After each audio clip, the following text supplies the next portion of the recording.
kerajaan surga.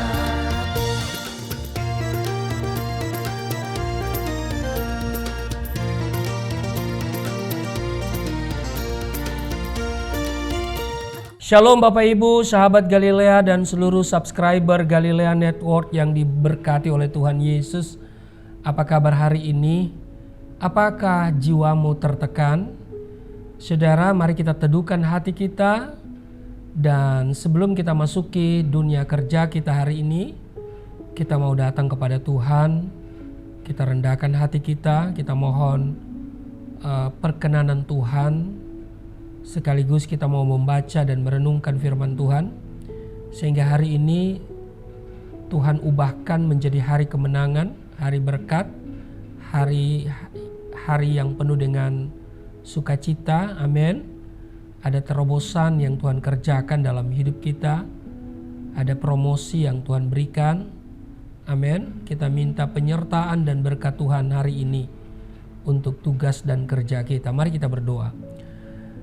Bapa Sorgawi, Bapa di dalam nama Tuhan Yesus, segala hormat kemuliaan hanya bagi-Mu. Kami datang mengucap syukur, merendahkan diri di hadapan-Mu. Kami berterima kasih untuk kebaikan Tuhan yang telah membawa kami sampai pada hari ini. Kami ada bukan gagah dan kuat kami, tetapi semata-mata anugerah, kasih sayang, dan rahmat-Mu yang besar atas kami.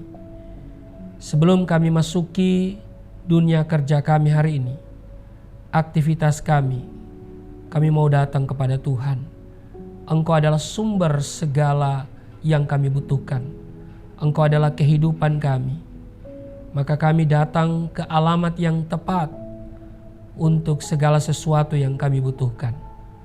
Maka itu Tuhan mengurapi kami. Engkau memberikan berkat-Mu atas kami, dan perkenanan Tuhan itu yang kami butuhkan sepanjang hari dalam perjalanan hidup kami hari ini. Firman Tuhan akan kami baca, kiranya kami mengerti dan Roh Kudus akan memberikan pengertian kepada kami supaya firman itu bisa kami hidupi hari ini. Hamba yang Engkau izinkan untuk berbicara, urapi secara khusus. Di dalam nama Tuhan Yesus, haleluya, amin. Saudara, ada 3 bagian Alkitab yang akan kita lihat di Mazmur 42 dan Mazmur 43. Itu dalam satu perikop ya. Mazmur 42 ayat 1 sampai dengan Mazmur 43 ayat yang kelima. Kepanjangan ya. Judulnya adalah kerinduan kepada Allah. Kita akan membaca 3 ayat saja. Di ayat 6, ayat 12, dan ayatnya yang ke-5 di bagian Mazmur 43. Mazmur 42 ayat 6 dikatakan begini, "Mengapa engkau tertekan hai jiwaku dan gelisah di dalam diriku? Berharaplah kepada Allah, sebab aku akan bersyukur lagi kepadanya, penolongku dan Allahku." Ayat 12 di Mazmur 42, "Mengapa engkau tertekan hai jiwaku dan mengapa engkau gelisah di dalam diriku? Berharaplah kepada Allah, sebab aku bersyukur lagi kepadanya, penolongku dan Allahku." Kita lanjut di Mazmur 43 ayat 5. "Mengapa engkau tertekan hai jiwaku dan mengapa engkau gelisah di dalam diriku? Berharaplah kepada Allah, sebab aku bersyukur lagi kepadanya, penolongku dan Allahku." Saudara, Mazmur ini ditulis oleh Bani Korah. Sebab di judulnya saudara bisa lihat di ayat 1 Mazmur 42, untuk pemimpin biduan nyanyian pengajaran Bani Korah. Nah, Bani Korah dalam Mazmurnya ini mengajukan 3 kali pertanyaan yang sama. Yaitu apa yang sudah kita baca di dalam ayat Mazmur 42 ayat 6, ayat 12 dan Mazmur 43 ayat 5. Yaitu pertanyaan yang sama, mengapa engkau tertekan hai jiwaku dan gelisah di dalam diriku. Saudara, semua manusia bisa gelisah. Saudara pernah gelisah? Ya, saya juga pernah ngalamin. Dan kegelisahan yang terus menerus, saudara tahu, bisa membuat jiwa tertekan, lalu kemudian stres. Jiwa yang tertekan dan gelisah bisa dialami siapapun. Dan tidak ada pekerjaan yang bebas dari kesempatan untuk tertekan dan gelisah. Ya kan? Saudara, penyebab dari jiwa yang tertekan dan gelisah ini bermacam-macam. Ada yang tertekan karena sakit penyakit. Ada istri yang tertekan karena suaminya tidak takut akan Tuhan. Kasar, suka marah-marah, mabuk-mabukan. Jangan saudara bilang saya banget ya. Ada juga orang tua yang tertekan karena anaknya terjerumus narkoba. Ada anak-anak juga bisa tertekan karena orang tua yang selalu ribut. Tekanan jiwa bisa menular pada teman ataupun kepada keluarga, orang-orang di sekitar kita. Suami bisa marah-marah di rumah karena mendapat tekanan di tempat kerja. Tetapi tekanan jiwa bermula dari hati yang gelisah. Saudara perhatikan, pemazmur dalam hal ini Bani Korah bertanya 3 kali, dan dia yang bertanya, dia yang menjawab sendiri. Yang pertama, saudaraku yang kekasih, dia katakan kan begini, pertanyaan yang sama itu, mengapa engkau tertekan hai jiwaku dan gelisah di dalam diriku. Kalau saudara perhatikan di ayat 6 dan ayat 12, jawaban yang dia berikan di sana adalah, dia katakan begini di ayat yang ke-6, ya. Mengapa engkau tertekan hai jiwaku dan gelisah di dalam diriku? Ini jawaban yang dia berikan. Berharaplah kepada Allah. Saudara, ini jawaban untuk mengatasi hati yang gelisah dan jiwa yang tertekan. Sebab tekanan jiwa itu bermula dari hati yang gelisah. Maka pemazmur dalam hal ini Bani Korah, dia bertanya, mengapa engkau tertekan hai jiwaku dan gelisah di dalam diriku? Maka dia menghimbau dirinya sendiri, berharaplah kepada Allah. Saudara, kita harus selalu berharap kepada Tuhan. Amin. Mungkin hari ini kita tidak punya pencobaan, belum memiliki ujian atau masalah. Tetapi bisa itu terjadi besok, minggu depan, atau bulan depan. Karena kita tidak tahu apa yang akan terjadi di hadapan kita. Karena itu kita harus melatih diri untuk terus berharap kepada Tuhan. Amin saudara. Itu yang pertama. Yang kedua, masih di ayat yang ke-6, ya.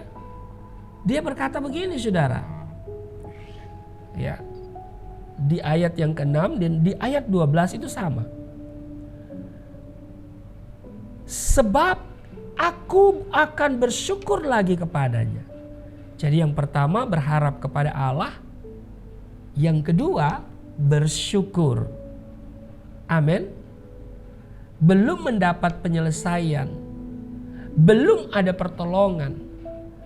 Tetapi pemazmur dalam hal ini Bani Korah sudah berkata, aku akan bersyukur. Ini adalah iman, saudara.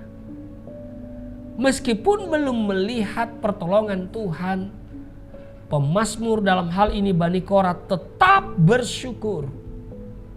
Ini kelebihan orang percaya kalau mendapat pencobaan, kalau berhadapan dengan masalah.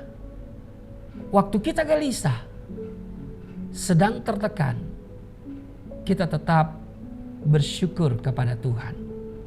Amin. Yang ketiga, masih di ayat 6 dan ayatnya yang ke-12. Saya akan bacakan lagi, saudara. Berharaplah kepada Allah, itu yang pertama, sebab aku akan bersyukur lagi kepadanya. Itu yang kedua. Dan yang ketiga, penolongku dan Allahku. Saudara, Bani Korah, pemazmur ini hanya menjadikan Tuhan sebagai penolong. Saya bisa membayangkan keadaan orang yang gelisah. Tetapi firman Tuhan berkata bahwa Tuhan adalah penolong bagi saudara dan saya. Tuhan adalah penolong bagi kita. Tuhan selalu peduli dan menolong setiap anak-anak Tuhan. Dia tidak pernah membiarkan meninggalkan kita.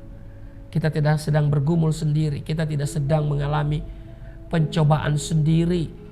Dia Immanuel.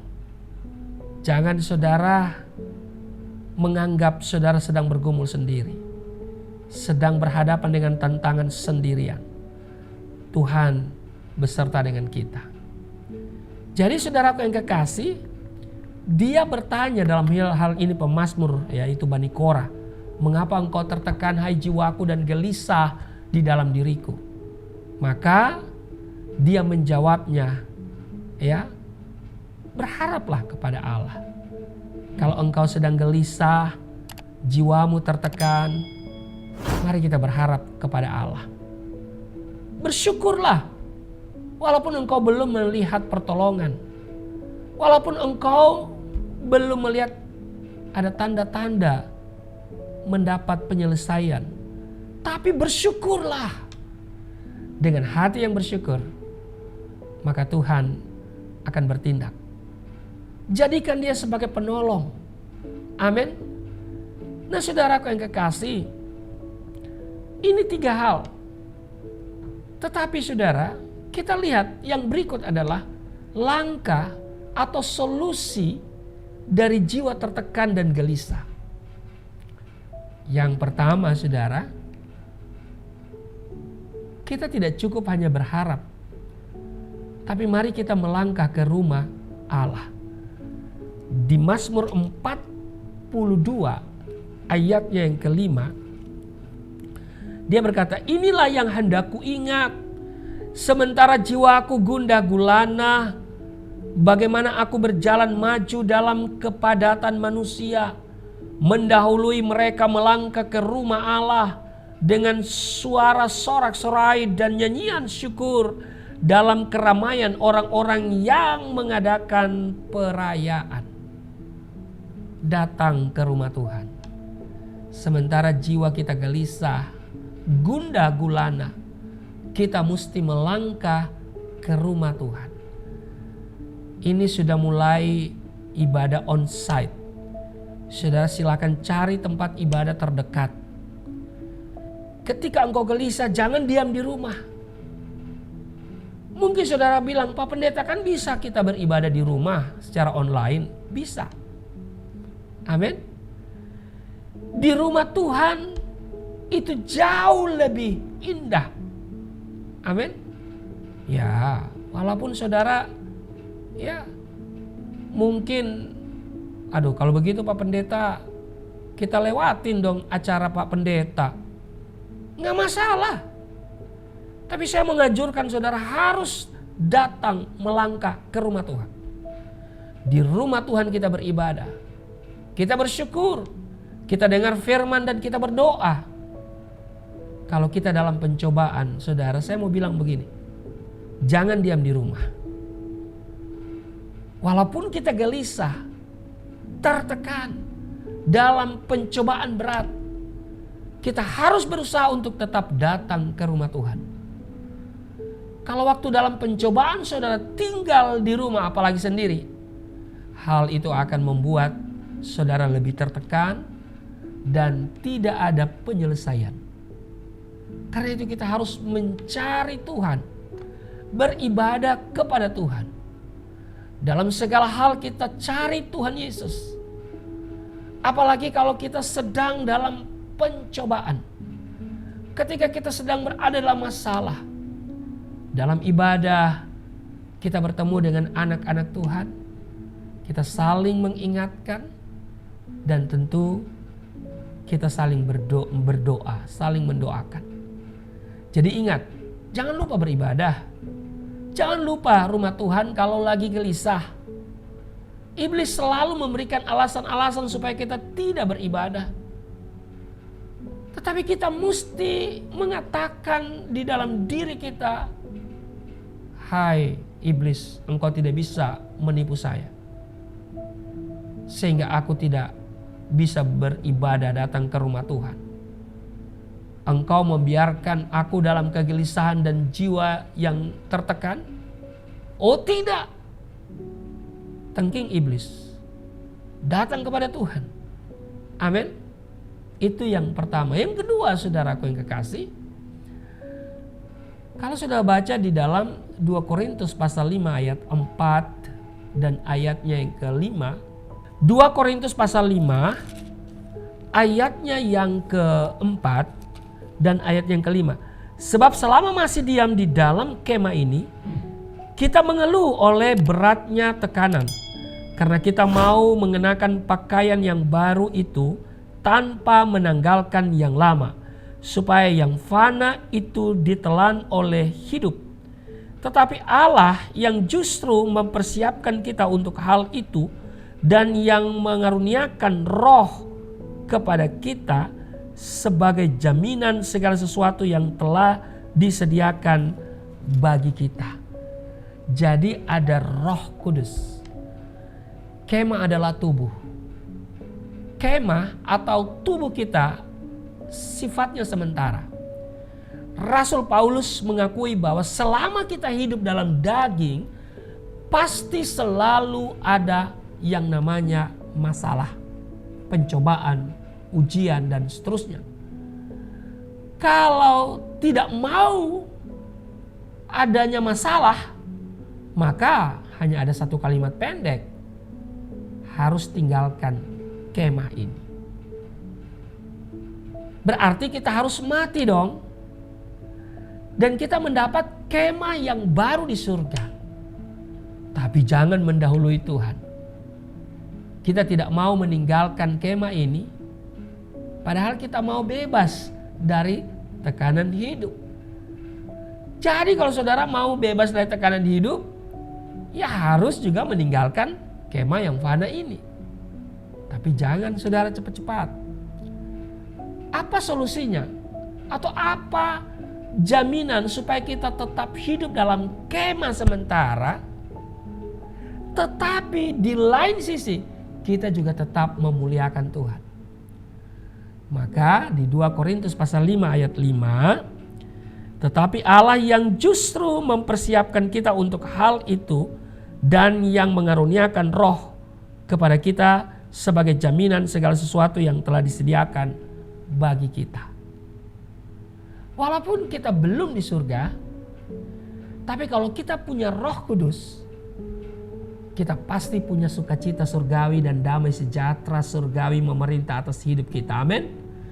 Roh Kudus adalah penolong bagi kita. Roh Kudus menyertai kita selama-lamanya. Amin. Roh Kudus akan diam kepada siapa saja yang percaya kepada Yesus Kristus sebagai Tuhan dan Juru Selamat. Yesus sudah di surga, tetapi Ia tinggal bersama kita dengan Roh Kudusnya. Amin. Sebab itu kalau gelisah, berdoalah. Ya kan? Berdoalah dalam Roh Kudus. Ya. Jangan takut ketika sedang gelisah. Berdoalah dalam Roh Kudus. Mohon pertolongan Roh Kudus. Itu yang pertama. Jadi ada Roh Kudus. Yang kedua, kalau saudara baca di dalam 2 Petrus pasal yang kedua ayat 8 dan 9. Ada Tuhan dan malaikat yang bersama dengan kita. Amin. Ya, kalau kita perhatikan, Lot itu tinggal di kota Sodom Gomora. Di antara orang yang bejat moralnya. Mungkin kita juga sedang hidup di tengah masyarakat yang sudah rusak moralnya. Ya, teroris, penipu, pembohong, penjahat, orang-orang yang sakit hati dan seterusnya. Hal ini bisa membuat kita tertekan. Firman Tuhan menganjurkan saudara saya supaya hidup benar. Tetapi kita dikelilingi oleh orang-orang yang tidak benar. Nah, pertanyaannya adalah, bisakah kita hidup benar? Jawabannya, kenapa tidak? Ya bisa dong. 2 Petrus pasal 2 ayat 9 dikatakan begini. Maka nyata bahwa Tuhan tahu menyelamatkan orang-orang saleh dari pencobaan dan tahu menyimpan orang-orang jahat untuk disiksa pada hari penghakiman. Perhatikan saudara, orang-orang jahat Tuhan simpan untuk dibinasakan pada waktunya. Jaminan bagi kita, orang yang saleh, yang hidup menurut firman Tuhan adalah bahwa Tuhan akan menyelamatkan orang-orang saleh dari percobaan. Tuhan sanggup menolong saudara saya. Waktu kita dalam pencobaan, dalam kondisi yang tertekan, Tuhan turun tangan dan memberikan kemenangan kepada kita. Tuhan tidak pernah meninggalkan saudara saya hanyut dalam pencobaan. Tuhan menyelamatkan orang-orang saleh dari pencobaan. Tuhan tahu melepaskan orang-orang yang tertekan dan gelisah. Karena itu berharaplah hanya kepada Allah dan bersyukurlah kepadanya. Kalau saudara punya kegelisahan, serahkanlah kepada Tuhan. 1 Petrus pasal 5 ayat 7. Percayalah kepada Tuhan. Setialah beribadah. Bersandar pada Roh Kudus. Dan Tuhan pasti melepaskan dan menolong kita. Di 1 Petrus pasal 5 ayat 7. Serahkanlah seluruh kekhawatiran itu kepada Tuhan. Maka dia akan bertindak. Dia akan menolong saudara saya. Amin. Ya, saya akan bacakan di 1 Petrus pasalnya yang kelima ayat yang ketujuh. Ya. Dikatakan begini saudara. Serahkanlah segala kekhawatiranmu kepadanya sebab ia yang memelihara kamu. Amin. Tuhan pelihara kita. Dan karena itu pemazmur katakan ketika jiwa kita tertekan dan hati kita gelisah, maka yang pertama saudara apa? Mari kita berharap hanya kepada Tuhan, kita bersyukur dan jadikan Tuhan sebagai penolong kita. Tetapi ada syaratnya. Ya, kita harus datang beribadah kepada Dia. Amin. Tuhan Yesus menolong, mari kita berdoa. Terima kasih Tuhan. Kami boleh belajar dari Bani Korah yang mengalami jiwa yang tertekan dan hati yang gelisah. Tapi dia berkata berharap kepada Tuhan. Dan karena itu kami belajar untuk berharap kepadamu. Kami mau bersyukur seperti Bani Korah belum melihat pertolongan Tuhan. Tapi dia mau bersyukur. Ajarlah kami untuk tahu bersyukur. Karena kami percaya di balik syukur ada kuasa Tuhan Yesus yang dahsyat dan ajaib. Juga kami diajarkan untuk menjadikan Tuhan sebagai penolong dan menyerahkan seluruh kekhawatiran kami kepada Tuhan. Engkau yang kami percaya dan Engkau akan bertindak dalam hidup kami. Berkati seluruh subscriber Galilea Network, seluruh sahabat Galilea di mana saja mereka berada. Diberkati hari ini, dapat promosi, Tuhan sembuhkan yang sakit, Tuhan kuatkan yang lemah, cukupkan yang kekurangan. Diberkati semua kami. Ada penyertaan perlindungan Tuhan sempurna hari ini. Di dalam nama Tuhan Yesus. Haleluya. Amin.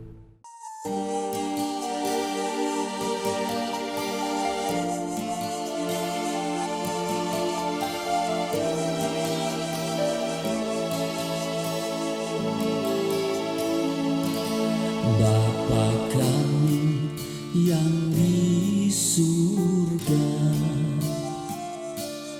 dimuliakanlah nama-Mu. Datanglah kerajaan, jadilah kehendak-Mu di bumi seperti di surga.